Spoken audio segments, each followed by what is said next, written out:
الحمد لله نحمده ونستعينه ونستغفره ونؤمن به ونتوكل عليه ونعوذ بالله من شرور أنفسنا ومن سيئات أعمالنا من يهده الله فلا مضل له ومن يضلله فلا هادي له وأشهد أن لا إله إلا الله وحده لا شريك له وأشهد أن محمدا عبده ورسوله أما بعد فإن أصدق الحديث كتاب الله وخير الهدي هدي محمد صلى الله عليه وسلم وشر الأمور محدثاتها وكل محدثة بدعة وكل بدعة ضلالة وكل ضلالة في النار فأعوذ بالله السميع العليم من الشيطان الرجيم بسم الله الرحمن الرحيم يوم نقول لجهنم هل امتلأت وتقول هل من مزيد وأزلفت الجنة للمتقين غير بعيد هذا ما توعدون لكل أواب حفيظ من خشي الرحمن بالغيب وجاء بقلب منيب وقال الله تعالى في موضع آخر إن الذين كفروا وماتوا وهم كفار فلن يقبل من أهلهم ملء الأرض ذهبا. ہر قسم کی تعریف و توصیف حمد و ثنا اس وحدہ لا شریک خالق کائنات مالک ارض و سما کے لیے لائق و زیبا سجاوار ہے جس نے ہمیں اور آپ کو اس دار فانی کے اندر پیدا کیا اور پیدا کرتے ہمیں یوں ہی ایسے ہی بھٹکتے ہوئے نہیں چھوڑا بلکہ ہمیں قرآن و حدیث کے مطابق اپنی زندگی کو گزارنے کے لیے بے شمار انبیاء کرام اس دنیا کو بھیجے گئے. ان میں سے ہمارے آخری نبی آخری کڑی امام الانبیاء جناب محمد رسول اللہ صلی اللہ علیہ وسلم پر بے شمار درود و سلام کا پھول نچھاور. آمین اللہم صلی علیہ وبارک علیہ. محترم ناظرین، خطبہ مسلمہ کے بعد قرآن مجید کی سورہ ال عمران کی ایک آیت کا ٹکڑا آپ کے سامنے تلاوت کی گئی. موضوع کی مناسبت سے آج جس کے تحت آپ کے سامنے کچھ باتیں رکھنی ہیں وہ یہ ہے کہ ایمان یہ اپنی ان کی دولت ہے. محترم ناظرین، دنیاوی اعتبار میں جب لوگ کاروبار یا بزنس کرتا ہے تو اس کی ایک کوشش یہ ہوتی ہے کہ میری پونجی ختم نہ ہو جائے، میرا کیپٹل میرا سرمایہ برباد نہ ہو. انسان کی ایک کوشش ہوتی ہے. لیکن مومن کا کیپٹل کیا ہے؟ مومن کا سرمایہ کیا ہے؟ مومن کا پونجی کیا ہے؟ ہم نے کبھی غور کیا ہے؟ اگر آپ اس چیز کو سمجھنا چاہتے ہیں کہ مومن کا سرمایہ کیا ہے، ایمان والے کا سرمایہ کیا ہے، اس کی پونجی کیا ہے جو برباد نہ ہو، تو قرآن مجید کی تیسرے پارے کی آخری آیت کا مطالعہ کریں. اللہ تبارک و تعالیٰ نے اس کے اندر یہ باتیں وضاحت کر دی. آئیے دیکھتے وہ کون سی آیت ہے. قرآن مجید کی تیسرے پارے کی آخری آیت.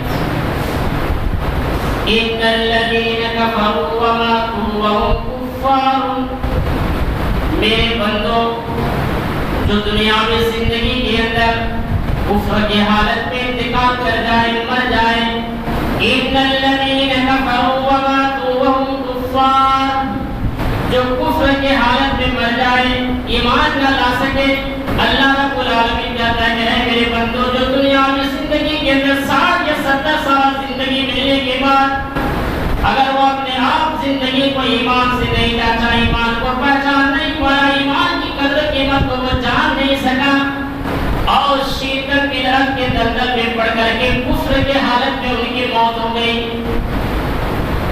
ملء الارض ذہبا، کل قیامت کے دن جب اللہ تبارک و تعالیٰ ایسے لوگوں سے پوچھے گا، سوال کرے گا ایمان کے تعلق سے، یہی بندے کے زبان سے جو الفاظ نکلے گی، جو جملہ نکلے گا، اللہ رب العالمین نے قرآن مجید کی ایسی آیت میں ریکارڈ کر دیا ہے کہ ملء الارض ذہبا، دنیا کی زمین کو سونا بنا کر کے اللہ کی بارگاہ میں پیش کر دیا جائے اور اللہ سے یہ کہا جائے کہ مجھے جہنم سے نجات مل جائے، مجھے وہاں کی پریشانیوں سے نجات مل جائے، اللہ رب العالمین کا فرمان ہے فَلَن يُقْبَلَ، قبول نہیں کیے جائیں گے، وہ سچ سے بچ نہیں سکتا۔ ایمان کتنی قیمتی دولت ہے، ایمان کی اہمیت کو سمجھیے آپ، ہمیں تو یہ ایمان مفت میں ملا ہے، آج ہمیں اس کی کوئی قدر نہیں ہے، کوئی اہمیت نہیں ہے۔ آئیے ایک حدیث دیکھتے ہیں، امام احمد اپنی کتاب مسند احمد کے اندر اس حدیث کو نقل کرتے ہیں۔ ایمان کی قیمتی دولت کتنی ہوتی ہے آپ اندازہ حدیث سے لگائیں۔ فرعون کے محل میں کام کرنے والی نوکرانی جو فرعون کے بیٹی کی کنگھی کیا کرتی تھی، اس کا یہ واقعہ ہے۔ جب جناب محمد رسول اللہ صلی اللہ علیہ وسلم معراج گئے، آپ کو جنت کے اندر ایک بہترین خوشبو ملا، بہت عمدہ خوشبو۔ آپ حضرت جبریل سے سوال کیے کہ اے جبریل یہ کیسی خوشبو ہے؟ بہت بہترین خوشبو ہے، یہ کس کی خوشبو ہے؟ حضرت جبریل علیہ السلام جواب دیتے ہیں اے اللہ کے نبی، یہ فرعون کے محل میں کام کرنے والی نوکرانی جو ان کی بیٹی کے بالوں میں کنگھی کیا کرتی تھی، یہ ان کی خوشبو ہے۔ جناب محمد رسول اللہ صلی اللہ علیہ وسلم کہتے ہیں اے جبریل یہ عورت نے کون سے 30 مارکہ والا کام کیا، یعنی اس نے کون سا ایسا عمل کیا کہ اللہ تبارک و تعالیٰ جنت میں اس کی خوشبو کو ظاہر کروا رہا ہے؟ کہا کہ اس نے ایسا کوئی کام کیا نہیں، نہ ایک کام۔ جب جان جانے کا وقت آیا تو اس نے اپنے ایمان کے ساتھ سمجھوتا نہیں۔ یہی تو ہے ایمان، جان بھی جا رہی ہے تو جانے دو، مگر ایمان بچ جائے یہ سب سے بڑی دولت ہے۔ جان لٹ رہی تو لٹ جانے دو، قتل ہو رہا ہے تو ہونے دو، کوئی پرواہ نہیں۔ جہاں ایمان کا مسئلہ ہے، جہاں توحید کا مسئلہ ہے، یہاں آش نہ آنے پائے۔ آج ہم نے اس کی اہمیت کو نہیں سمجھا ہے۔ جبریل امین کہتے ہیں کہ وہ نوکرانی کی خاصیت تھی کہ فرعون کے محل میں کام کرنے والے ان کے بیٹی کے بالوں میں کنگھی کرنے والی نوکرانی کی یہ صفت تھی۔ فسکتت، حدیث کے الفاظ ہیں فسکتت مدحت من یدہا، ایک دن وہ ان کی بیٹی کے بالوں میں کنگھی کر رہی تھی اور وہ کنگھی ہاتھ سے چھوٹ جاتی ہے، پھر یہ فوراً بسم اللہ پڑھتی ہے۔ فرعون کی بیٹی کے کان میں جب یہ بسم اللہ کی آواز ٹکراتی ہے، مسلمان بھائی ذرا بول گئے، آج ہم راستے میں چلتے ہیں، ہمارے پیر بھی زمین کے پتھر سے ٹھوکر لگتی ہے، ہماری زبان سے اللہ کا نام نہیں نکلتا ہے، وہ یا ارے باپ ایسے جملے نکالتے ہیں، اللہ کے الفاظ ہماری زبان سے نہیں نکلتے ہیں۔ ایمان کا تقاضا دیکھیے، ایمان والے کے ہاتھ سے جب یہ کنگھی چھوٹ جاتی ہے تو فوراً کی زبان سے بسم اللہ نکلتی ہے، بسم اللہ نکلتے ہی فرعون کی بیٹی کہتی ہے ارے میرے باپ کے علاوہ بھی کوئی اور رب ہے کیا؟ یہ نوکرانی کہتی ہے ہاں کہا کہ تم میرے باپ کو رب نہیں مانتی؟ کہا کہ نہیں مانتی۔ کہا کہ میرے باپ کے علاوہ اور کون رب ہے؟ کہا کہ ہاں ایک رب ہے جو میرا بھی رب ہے، تیرا بھی رب ہے اور تیرے باپ کا بھی رب ہے، سب کا رب ہے۔ ایمان دیکھ، یہ عورت ایمان کا مقابلہ کر رہی ہے، وہ بھی کہا فرعون کی محل میں۔ فرعون کی بیٹی کہتی ہے کہ یہ خبر میں اگر اپنے باپ کو کہہ دوں گا کہ جاؤ، مجھے کوئی ڈر نہیں، کوئی خوف نہیں۔ ایمان والے ڈرتے نہیں، ایمان والے تنہا مقابلہ کرتے ہیں۔ بہت بڑی دولت ہے میرے والے ایمان۔ دیکھ رہے ایک عورت ڈنڈی کے چوٹ میں اعلان کر رہی، جاؤ بڑے شوق سے پیش کرو اپنے باپ کے پاس، مجھے کوئی خوف نہیں، کوئی ڈر نہیں۔ فرعون کے کان میں جب یہ خبر ملتی ہے کہ میرے ہی محل میں کام کرنے والی، میرے ہی ٹکڑوں میں پلنے والی کسی اور کو رب مان رہی ہے، مجھے رب نہیں مان رہی ہے، اس نوکرانی کو سامنے بلایا۔ مسند احمد کی روایت ہے، اور یہ فرعون اس نوکرانی سے سوال کرتا ہے، الگ غیر ربی، کیا تم نے میرے علاوہ کسی اور کو بھی رب مان لیا ہے؟ یہ نوکرانی کہتی ہے کہ ہاں، میں تجھے رب نہیں مانتی، میں تیرے علاوہ کسی اور کو رب مان رہی ہوں جو میرا بھی رب ہے، تیرا بھی رب ہے، سارے کائنات کا پروردگار ہے۔ فرعون کہتے ہیں اچھا، تجھے اپنے انجام کا کوئی خوف نہیں ہے؟ کہا کوئی ڈر نہیں، کوئی خوف نہیں ہے۔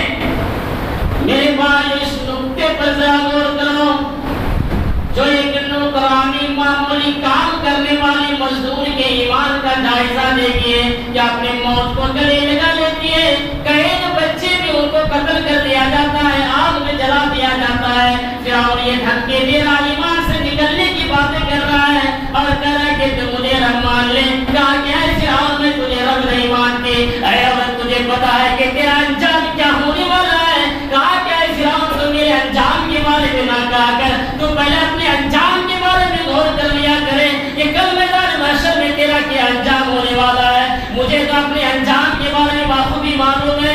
فرعون کہتے ہیں اچھا، تم ماننے والی نہیں ہے، تم مجھے رب نہیں مان سکتے؟ کہا کہ نہیں مان سکتے۔ کہا کہ میں تیرے بچے کو اور تجھے بھی آگ میں جلا دوں گا۔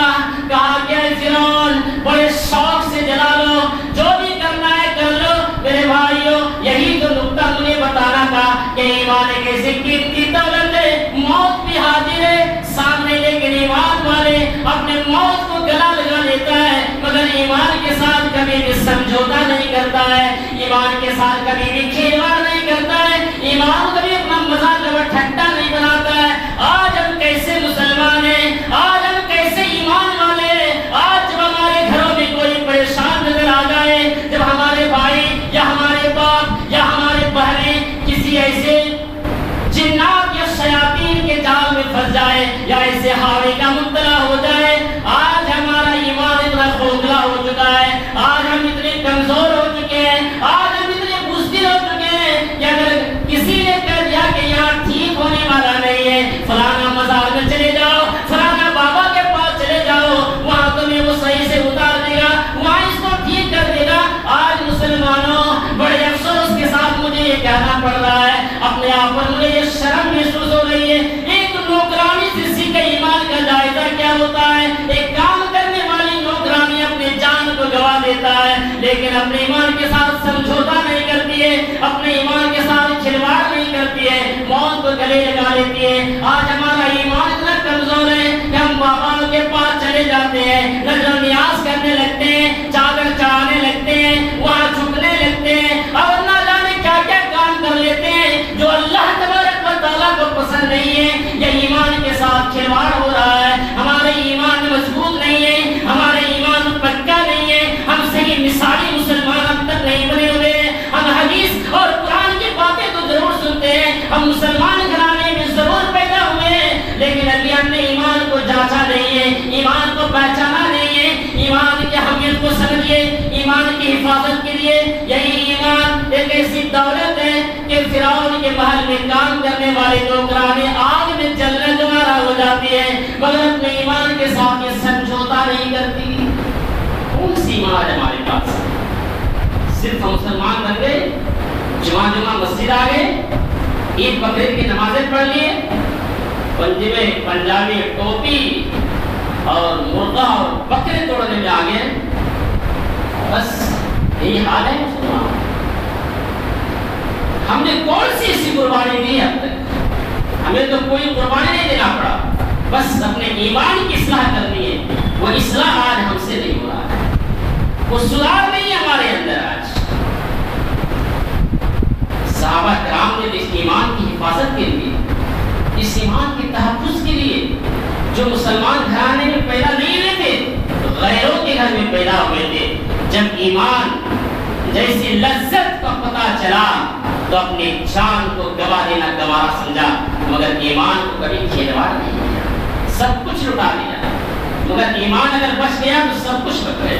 ذوالبجرین کا واقعہ تو سنا ہوگا آپ نے، آئیے اس پہ کھپا ڈالتے ہیں، وقت ہے، بڑی بہترین واقعہ ہے صحابی کا۔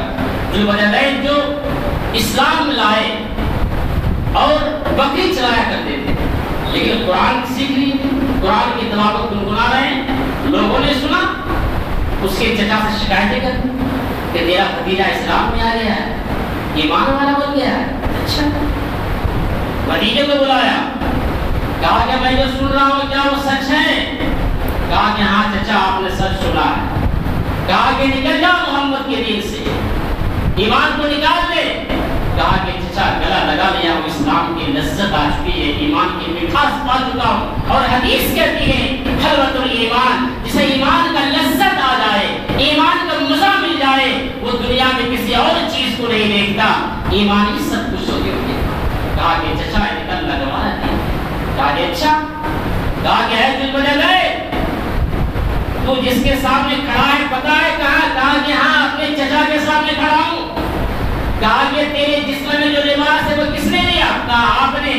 کہا کہ جو پینٹ پہنے وہ کس نے دی؟ کہا کہ آپ نے۔ کہا کہ سب کچھ جب میں نے دیا تجھے ننگا کر دوں گا، برہنہ کر دوں گا، ذلیل کر کے نکال دوں گا یہاں سے۔ کہا کہ چچا شوق سے جو کرنا ہے کر دیجیے، مگر میں محمد کی شیدائی بن چکا ہوں، کلمہ لا الہ پڑھ چکا ہوں، ایمان والا ہو چکا ہوں، اب میرے ایمان کے ساتھ کھلواڑ نہ کرے۔ کہا کہ اچھا چل بات پڑے، اتار دیا گیا، اب بچا پینٹ۔ کہا کہ ذوالبجرین یہ بھی اتار۔ کہا کہ چچا اتنی تو مہلت دے دو کہ میں اپنا گھر چلا جاؤں اور یہ کپڑے کھول کر کے میں تیرے منہ پہ پھینک دیتا۔ کہا کہ نہیں، اسی وقت اتار۔ ذوالبجرین نے سوچا ایک طرف ایمان کا مسئلہ ہے اور ایک طرف یہاں میں اس کے قید میں ہوں، میں کیا کروں؟ چلو مجھے ایمان کو بچانا پڑا، ضروری ہے ایمان کو بچا لیا۔ ذوالبجرین نے وہ پینٹ بھی اتارا، اپنے چچا کے منہ پہ پھینکا اور کہا کہ لے لو تمہارے دیے ہوئے سامان لے لو، اور یہ برہنہ ذوالبجرین نکل جاتے ہیں اور روتے ہوئے راستے میں گھر چلے جاتے ہیں۔ جب گھر پہنچے ان کی ماں نے دروازہ کھولی، دیکھا کہ جوان بیٹا برہنہ ہے، ماں شرما جاتی ہے اور دروازہ لگاتی ہے، دروازہ لگاتے ہی بولتے کہ اے میرے بیٹے تیرا یہ حالت کس نے کیا؟ کہا کہ تیرے دیور نے کیا۔ کہا کہ کیا ہوا؟ کہا کہ اے میری ماں میں اسلام لا چکا ہوں، میں نبی کا کلمہ پڑھ چکا ہوں، میں ایمان والا ہو چکا ہوں۔ ماں نے جب یہ الفاظ سنا تو گھر کے دروازے اور بند کر دیے۔ کہا کہ چل ہٹ، اب تیرا اس گھر میں بھی کوئی جگہ نہیں ہے۔ ذوالبجرین کے جواب سنو نوجوانوں، اور اپنے دل میں ایمان کی چنگاری پیدا کرو۔ یہ واقعہ ہمارے ایمان کو جھنجھوڑنے والے ہیں کہ آج ہم کتنے مثالی مسلمان لگ رہے ہیں۔ آج ہمارے پاس کیسی ایمان ہے؟ ماں نے جب دیکھا کہ دروازہ بند کر دیا، جب لڑکا نے دیکھا، آخری یہ کہتا ہے کہ میری ماں مجھے نہ تمہاری زمین چاہیے، نہ جائیداد چاہیے، نہ بنگلے چاہیے، مجھے کچھ بھی نہیں چاہیے۔ اے میری ماں ایک کمبل دے دے، ایک چادر دے دے، تاکہ میں اپنے شرمگاہ کو لپیٹ لوں، تاکہ میں اپنے صدر کو اچھی طرح سے ڈھانپ لوں، اپنے جسم کو ڈھانپ لوں۔ ماں وہی کرتی ہے، ایک کمبل آڑ سے پھینک دیتی ہے اور اپنے بچے کا شکل بھی نہیں دیکھتی ہے۔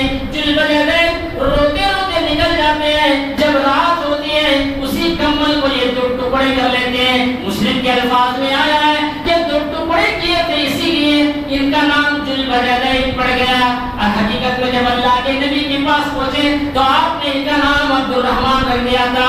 ذوالبجرین جب پڑھ گئے، جب ان کا نام عبد الرحمن پڑا، جب یہ اللہ کے نبی کے پاس گئے اور جب مسجد نبوی کے مصلی کے کنارے بیٹھ جاتے ہیں، اللہ کے نبی فجر کی نماز پڑھانے کے بعد سلام پھرتے ہیں، السلام علیکم ورحمۃ اللہ، السلام علیکم ورحمۃ اللہ۔ ابھی اسلام سے ناواقف ہے، دین کے بارے میں کچھ بھی نہیں جانتا ہے، اللہ کے نبی کے بازو میں جا کر کے بیٹھ جاتے ہیں اور کہتے ہیں کہ اللہ کے نبی میں بہت دور سے آیا ہوں، سب کچھ لٹا کر کے آیا ہوں، سب کچھ چھوڑ کر کے آیا ہوں، اے اللہ کے نبی کچھ بھی میرے پاس نہیں ہے، اللہ کے نبی میں اپنے ایمان کو بچا لیا ہوں، میرا سب کچھ لٹ گیا ہے۔ یہ ان کا الفاظ تھا۔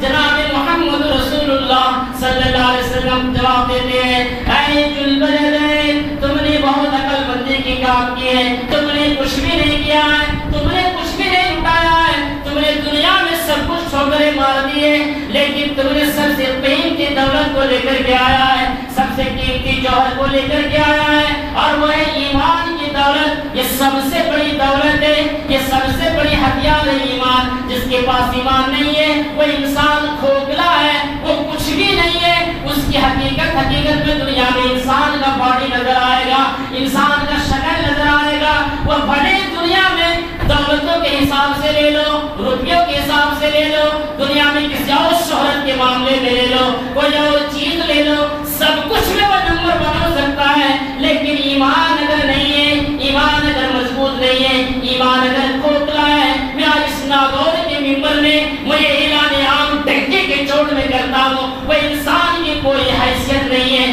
اس کی کوئی اوقات نہیں ہے، دنیا والوں کی نگاہ میں ہو سکتا ہے لیکن رب کی نظر میں کوئی حیثیت نہیں ہے۔ یہ کل قیامت کے میدان میں جب اللہ تبارک و تعالیٰ ایک حدیث کے اندر آتا ہے کہ پہلے نماز کے بارے میں سوال کیا جائے گا، ایک حدیث کے اندر آتا ہے کہ ایمان کے بارے میں پوچھا جائے گا، ایمان کیا ہے؟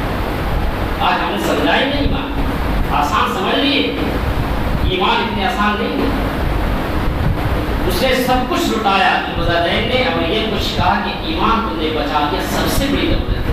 یہ واقعہ اور لمبی ہے لیکن میں اختصار سے بیان کیا۔ آئیے اور ایک امپورٹنٹ بڑا اہم واقعہ ایمان کے لیے، حضرت عمر فاروق رضی اللہ عنہ کی تاریخ میں آپ کو سفر کرنا تھا اپنے ساتھیوں کے ساتھ، یہودیوں کی خبر ملی کہ عمر فاروق اور ان کے لشکر کسی بستی سے گزرنے والے ہیں۔ اچھا، تو یہودیوں نے یہ سازشیں کرنے لگے، یہ مشورہ کیا کہ ہمیں اس کے ایمان کو نقصان پہنچانا ہے، اس کے ایمان کو نقصان۔ کہا کیسے؟ کہا کہ اس کا آسان طریقہ ہے نقصان کرنے کا ہے۔ لڑکیاں جوان لڑکیاں پوشیدہ چھتوں پہ کھڑی کر دیتی، نیم اوریا کپڑے پہنا کر کے، اور وہ گندی شعر و شاعری کے آثار کہیں گے، اپنی طرف بلائیں گے، اگر وہ اس کی طرف لپکا مائل ہوا تو ایمان نقصان ہو گیا۔ کہا کہ ہاں چلو یہی کرتے، سب نے سازشیں کر لی، مگر کچھ جاسوس سے بات کرتے تھے اس دور میں۔ عمر فاروق رضی اللہ عنہ کی جاسوس نے ایک خبر لگایا کہ یہودیوں نے ایسی سازشیں کی ہے کہ صحابہ کے ایمان کو نقصان پہنچانا ہے۔ عمر فاروق کے کان میں خبر ملی، آپ نے سارے صحابہ کرام کو اکٹھا کیا اور یہ مشورہ کیا کہ یہودیوں نے ایسی سازشیں کی ہے، کیا کیا جائے؟ سب نے کہا کہ راستہ بدل دیا جائے۔ نقطے پہ غور کرو، کیا کہا؟ راستہ بدل دیا جائے، ہم اس راستے سے جائیں گے نہیں تو میرا ایمان کا ایک نقصان ہوگا۔ عمر فاروق کا جواب دے، اور یہی پوائنٹ مجھے بتانا ہے، یہی مدعا ہے میرا بتانے کا مقصد۔ واقعہ تو یوں ہی لمبی ہے، میں اتنا بیان کرنا نہیں اس مقصد، مگر اس کی جو اصل نقاط ہے مجھے وہ بتا رہا ہے۔ عمر فاروق کہتے ہیں نہیں میرے ساتھیوں، مجھے راستہ بدلنا نہیں ہے، اسی راستے سے جانا ہے، اور میں تمہارا امیر ہوں، میں تمہارا خلیفہ ہوں، اور یہ امیر کی ذمہ داری ہوتی ہے کہ وہ آگے آگے چلے، تم اس کے پیچھے پیچھے چلو گے، لیکن میرے ساتھیوں ایسا یہاں نہیں ہوگا، اس بار تم سب میرے آگے آگے چلو گے اور میں تمہارے پیچھے پیچھے چلوں گا۔ کہا کہ راستہ کیوں نہیں بدلیں گے؟ ایمان کا خطرہ ہے، ہم میں سے کسی کے نگاہ ان کے اوپر پڑ جائے اور وہ گندے گندے اشعار کا کہ مجھے دعوت شیطان تو بہکا سکتا ہے، میں تو کوئی فرشتہ نہیں انسان. دیکھ رہا شیطان تو بہکا سکتا ہے، نگاہیں تو اٹھ سکتی ہے. کہا کہ نہیں میرے ساتھیوں مجھے یہی تو بتانا ہے، اب جو نقاط ہے وہ یہ تاکہ اسے پتا چلے یہودیوں کے ایمان کی لذت کیا ہے، ایمان کی مٹھاس کیا ہے، ایمان کی قیمت کی اہمیت کیا ہے، ایمان کتنی انمول تحفہ ہوتی ہے. مجھے یہودیوں کو دکھانا ہے کہ ایمان والے ایسے ہوتے ہیں کہ جس کے اندر ایمان آ جائے یہ ہے محمد کے شہدائے، یہ ہے نبی کے ماننے والے، یہ ہے نبی کے طور طریقے کو اپنانے والے، اور ان کے ایمان اتنے کمزور نہیں ہوتے ہیں کہ ان کی نگاہیں یہاں وہاں ٹک جائے. مجھے اسی راستے سے جانا، اور میں تمہارے پیچھے اس لیے جا رہا ہوں کہ میں دیکھوں گا کہ تم میں سے کس کی نگاہیں چھت کے اوپر پڑ رہی ہے. اگر کسی کی نگاہیں چھت کے اوپر پڑا تو عمر کی گردن اس کی تلوار ان کی گردن پہ ہوئی. دیکھ رہے ہیں یہ تو اس دور کے امیروں کی کیفیت. آج کس کو قتل کرو گے معاشرے میں؟ کتنی اریانیت ہے، کتنی فحاشی ہے، کتنے نہ جانے کس طریقے کے کام ہیں. کس کو ہم سمجھائیں؟ آج سمجھائیں تو جھگڑے ہو جاتے ہیں، فساد دنگے ہونے لگتے ہیں، کیس مقدمہ خون خرابہ ہونے لگتے ہیں. صحیح باتیں بتاؤ جب بھی یہ حالت. یہ نبی کے شیطانوں کا نہیں ہے. یہ حقیقی بات اگر آ گئی تو وہ تسلیم کرو. آمنا اور صدقنا کہتے ہیں، قرآن سے مل رہا ہے، حدیث سے مل رہا ہے، صحابہ سے مل رہا ہے، لے لو اسے. اب کے دور میں کوئی نبی آنے والے نہیں ہے. کون آئے گا؟ انبیاء کے وارثین. قرآن میں اس کا نقشہ حصہ ہے، العلماء ورثۃ الانبیاء. یہ علماء کیا؟ انبیاء کے وارثین ہیں. یہی لوگ دین کے صحیح پیغامات آپ تک پہنچائیں گے. وہ سلسلہ ختم ہو چکا ہے. بہت سی ایسے باتیں ہیں اس عنوان کے تعلق سے. آئیے اب ایک آخری نقطہ ایمان. ان الذین کفروا وماتوا وهم کفار فلن يقبل من احدهم ملء الارض ذهبا. ایک آخری چھوٹی سی تشریح کر کے اپنی بات ختم کرتا ہوں.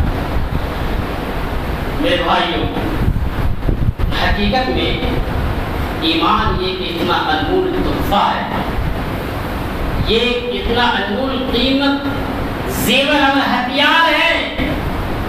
ایمان ہے تو سب کچھ ہے.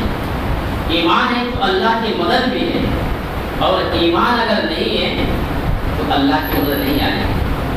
قرآن اٹھائیے، ان تنصروا اللہ ینصرکم ویثبت اقدامکم.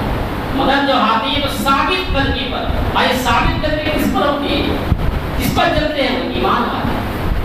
سمیہ کی تاریخ ہماری آنکھوں کے سامنے ہے، خباب بن ارد کی تاریخ ہماری آنکھوں کے سامنے ہے، حضرت بلال کی تاریخ ہماری آنکھوں کے سامنے ہے. ایسے صحابہ اور صحابیات کی تاریخ سنو تو دل جھجوڑ دیتے ہیں کہ جنہوں نے ایمان کو پانے کے لیے ایمان کی لذت اور ان کی مٹھاس جب ان کے دلوں میں چپ گئی تو سمیہ کو برہنہ کر دیا گیا، ان کی شرمگاہوں پر برچھی مار دی گئی. ایک طرف جوان بیٹا کھڑا کر دیا گیا، ایک طرف شوہر کھڑا ہے، اور سمیہ سے کہا جا رہا تھا اے سمیہ کوئی شرک نہیں ہے، کوئی کفر نہیں ہے، کوئی ظلم نہیں ہے، صرف اتنا ایمان سے نکل جاؤ، ایمان سے میں ہٹ گیا، یہ جملے کر دو، اتنا الفاظ تمہاری ہونٹ کو ہلا دے.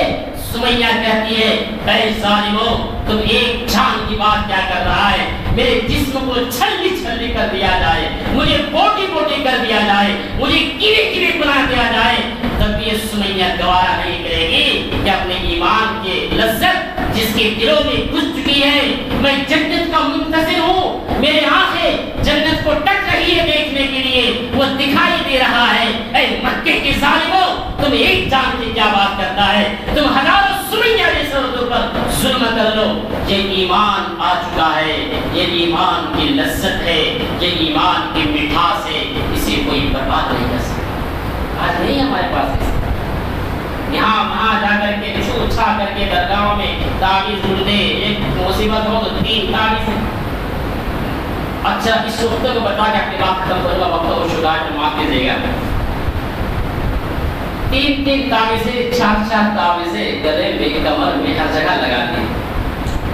اس اس کو پیار سے سمجھاتے ہیں، سنتے ہوئے سمجھیے گا کیا لکھا اس کو۔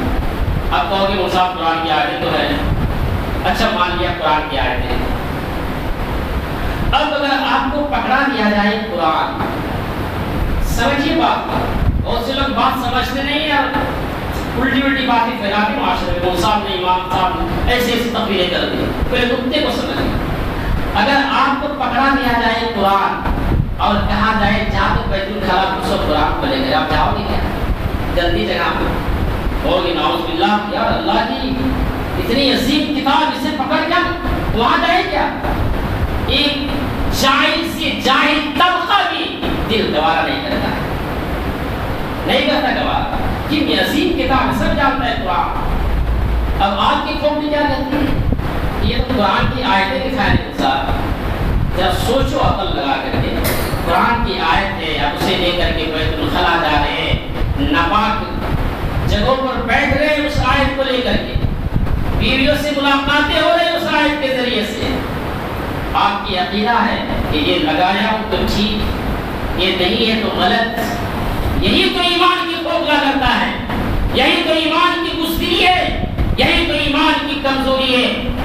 ایک صحابی کے ہاتھوں میں اللہ کے نبی نے چھلا دیکھا، کہا یہ چھلا کیا ہے؟ کہا کہ مجھے وہن کی بیماری ہے، وہن کی بیماری کہتے ہیں حدیث کے اندر کہ رگیں پھول جانا، یہ وہن کی بیماری ہوتی ہے۔ کہا کہ اچھا میں یہ لگاتا ہوں تو یہ وہن کی بیماری ختم ہو جاتی ہے، لوہے کے چھلا۔ آپ نے کہا ہے میرے صحابہ اگر یہی لگائے ہوئے اگر تجھے موت آ جائے تو یقیناً تو جنت میں کبھی نہیں جا سکتا، ہمیشہ ہمیشہ تو جہنم میں جائے گا۔ کہا کیوں؟ اس لیے کہ تم کو عقیدہ اللہ پر نہیں ہے، میں نے اس کو لگایا تو ٹھیک ہوا۔ رب سے عقیدہ ہٹ گیا نا، ایمان تو نہیں ہے۔ اور بہت سی باتیں انشاءاللہ دھیرے دھیرے آپ کے سامنے بیان کیا جائے گا۔ اللہ رب العالمین سے دعا ہے کہ اللہ تعالی ہم سبوں کو اس کئی بھی باتوں پر عمل پیرا ہونے کی توفیق عنایت فرما، جو بھی خامیاں ہمارے اندر پائی جا رہی ہے اسے دور فرما۔ قرآن اور حدیث کے تحت جو بھی پیغامات ہم تک پہنچی ہے اللہ رب العالمین سے ہم سب یہ دعا کریں کہ بار العالمین ہمیں اپنے ایمان کی اہمیت اور اس کی قدر و قیمت کو سمجھنے کی توفیق عطا فرما، اور سمجھتے ہوئے اپنی زندگی کے اندر دائمی عمل کرنے کی توفیق عطا فرما۔ آمین۔ بارک اللہ لنا ولکم فی القرآن العظیم ونفعنا وإیاکم بالآیات والذکر الحکیم انہ تعالی جواد کریم ملک ورؤوف رحیم ورب حلیم۔